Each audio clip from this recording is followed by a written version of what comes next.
Hola, buen día. El título de esta ponencia para el Congreso de Academia Journals en su sede Tláhuac 2023 es un tema poco abordado en la docencia de circuitos eléctricos, el análisis de variables de estado. Presento José Antonio Aquino Robles junto con mis dos coautores.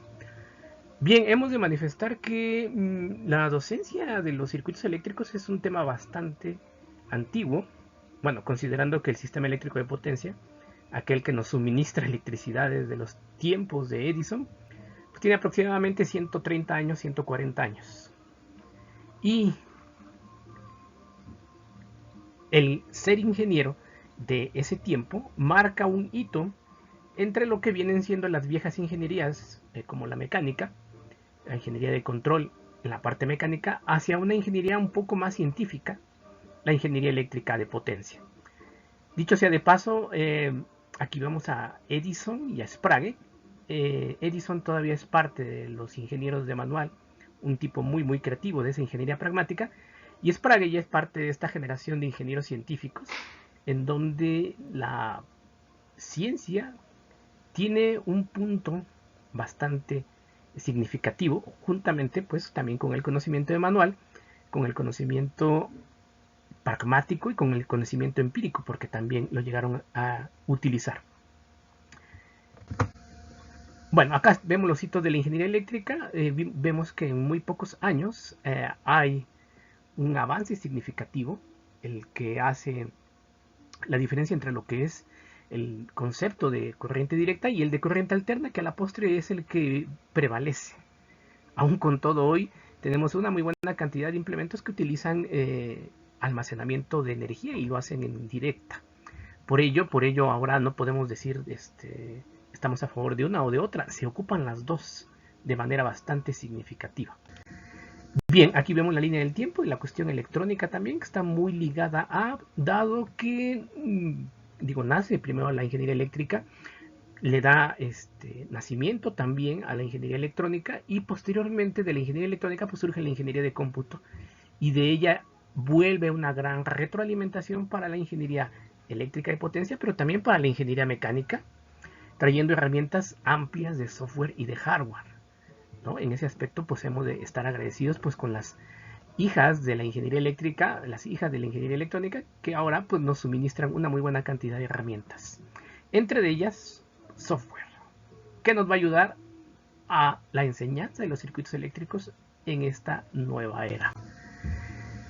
¿Y qué hay? ¿Qué hay en cuanto a circuitos eléctricos? No ha cambiado mucho en cuanto a contenido, sin embargo hay temas que sí han tenido que eh, venir, ¿no?, a darnos una gran ventaja competitiva. Han venido, por ejemplo, la potencia eléctrica y su nueva configuración, considerando pues que ahora tenemos una buena cantidad de fuentes no senoidales, las cuales pues tienen que analizarse con herramientas matemáticas ya de cierto tiempo, pero que antes no se ocupaban tanto, como lo que son los coeficientes de Fourier.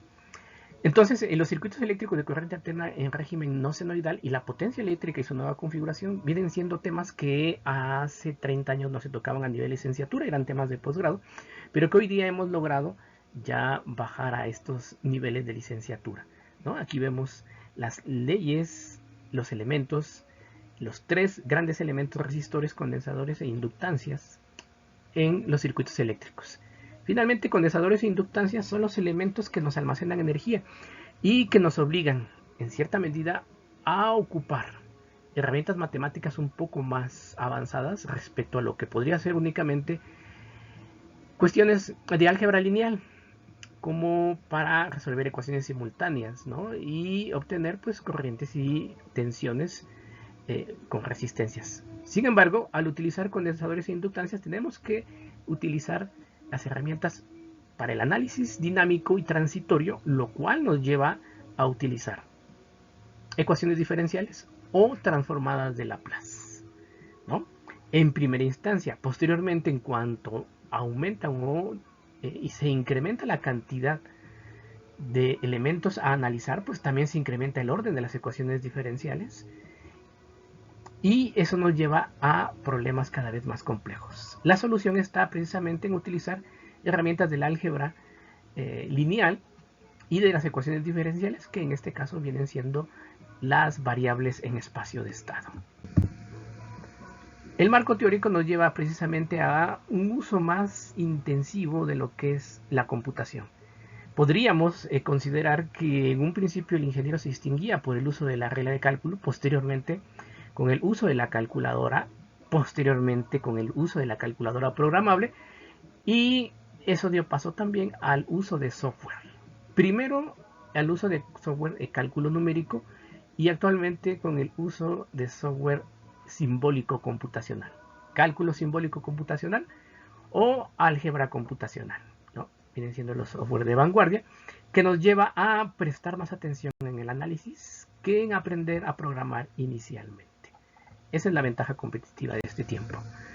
Bueno, como los resultados de implementación, pues nosotros vamos a hacer el análisis en variables de espacio de estado. Para tal fin, pues hemos de considerar los elementos en las variables de estado, las tensiones en los capacitores y las corrientes en las inductancias.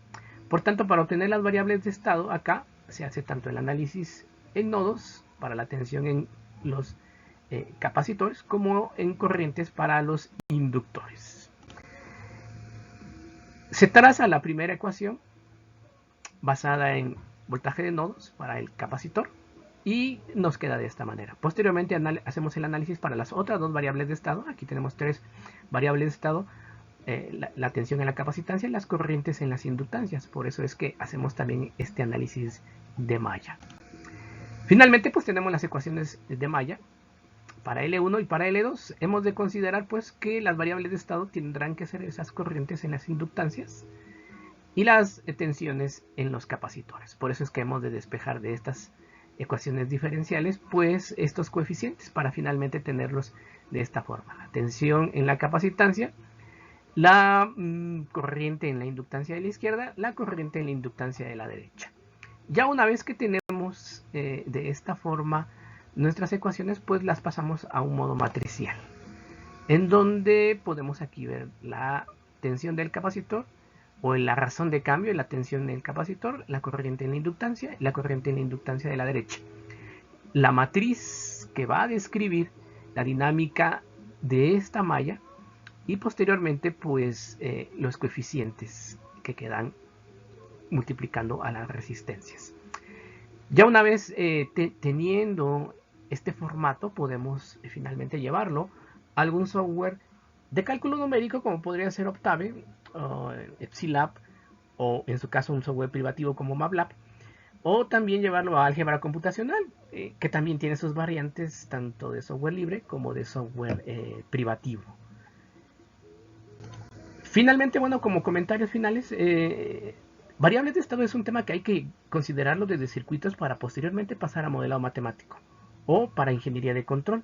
Por tanto, consideramos muy trascendente tocarlo desde circuitos. Bueno, y ya para despedirme, estas son las referencias del artículo. Ha sido un placer explicar esta parte y la necesidad desde la materia de circuitos eléctricos de llevar variables de estado. En algunos libros incluso llegan a tocar, pero en la mayoría no lo hacen.